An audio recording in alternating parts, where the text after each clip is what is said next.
Yep, that's right. That's the Glarry bass all set up and sounded really good.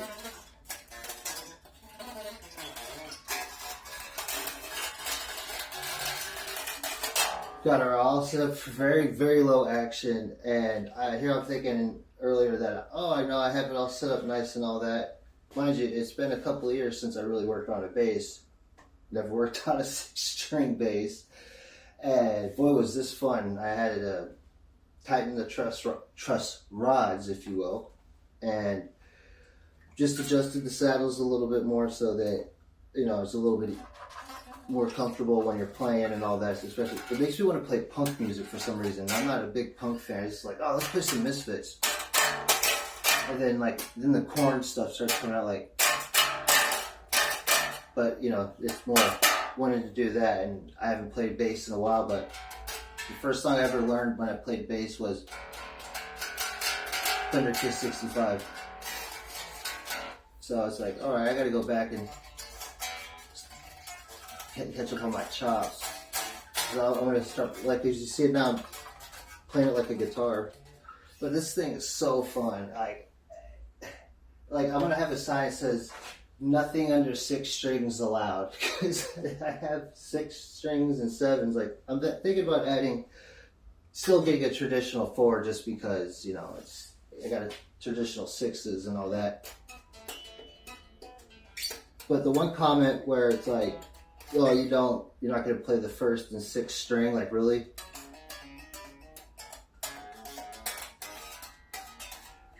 I'm tapping on, you know, I'll tap.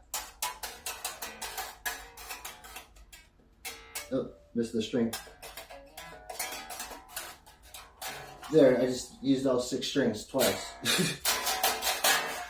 But yeah, this thing is more of like, I definitely see more like people use these in like jazz and stuff. It's a very harmonic, like it builds and thickens around it. So that's why I understand why a lot of bass players in the rock community don't use it, but I can see on the other side, why wouldn't they use it? Like Michael Anthony of Van Halen, huge fan of him. Like he uses a 5-string, so, and you can hear where it complements all the changes that he plays. I mean, he doesn't always play a 5-string, but you know, when you have those 5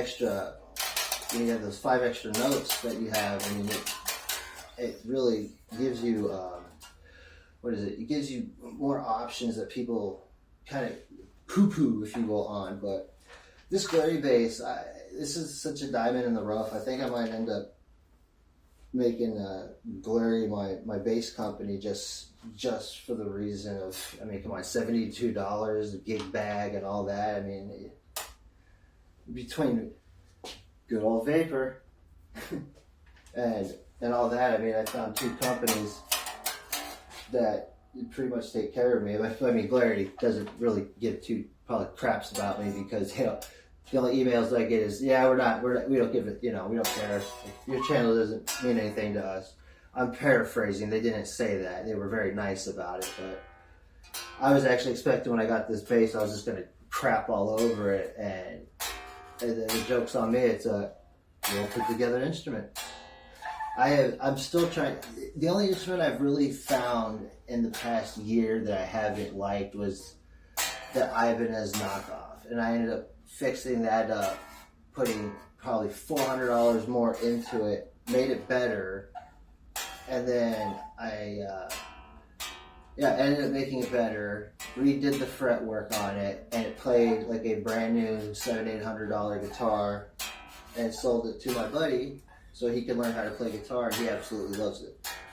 Nothing wrong with the guitar. It's just when it was gifted/given to me to help promote something, it was a piece of garbage. So that was probably the only real bad guitar. Well, I guess it was probably an LTD 7-string I got from one of my favorite mom and pop stores out here.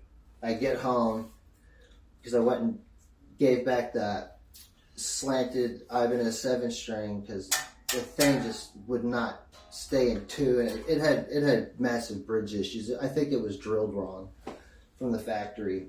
And when I got back, I was so excited. This thing was, I don't like neck through bodies whatsoever. I despise neck through bodies. But I got it, get home, as soon as I go and do a chord, click, click, click, the frets were uneven, all this. And this, mind you, was a used guitar going for $700 because I know the owner. We just made it an even thing.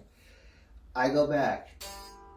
I end up getting a 6-string guitar that was $300 less, get $300 cash back. So that was probably the other guitar but that was an LTD used. So it's really hard anymore these days, and it's proving my point to find a bad guitar company. I wish that was like that when I started out. You beginners and you newbies had it pretty made. I mean, come on, 6-string bass. I mean, I think it still is new for $120 or $110, and even their guitars go for dirt cheap. I might even just buy one of their Strats because I want a Strat, but that goes against my my Vayper stuff. So I just want to show you guys the Glarry. The Glarry bass, and kind of let you guys know that for $72 bass, there's a couple spots right over here with the fret sprouts. Nothing that's going to be like, oh my god, I'm bleeding everywhere. I just got to take some what is it, the Brillo to it. Not a Brillo, but you guys know what I mean. It's early in the morning right now. My brain's going bleh. I just have to make the video for you guys. So the 4/0 sanding paper. I can't remember, but I'll get it. Steel wool. 4/0 steel wool. There we go. And just kind of smooth that out and maybe file just a little bit just to kind of get it. But the neck is nice and starting to get the nice lacquery finish from the oils in the hand. But I'm going to plug it into the interface today and actually hear it. And then I'm going to buy the Hotone version of the Ampeg SVT so I can actually have a bass amp. So, but thanks for stopping by, everyone, and giving us a try. I know this is kind of one of those rambling talking head videos, but I don't have really much of those, and I figured why not start making a couple of them. So don't forget to like, comment, subscribe, the whole jingle and the spiel shtick thing of that. So hope you guys' weekend's going great like mine is, and take care.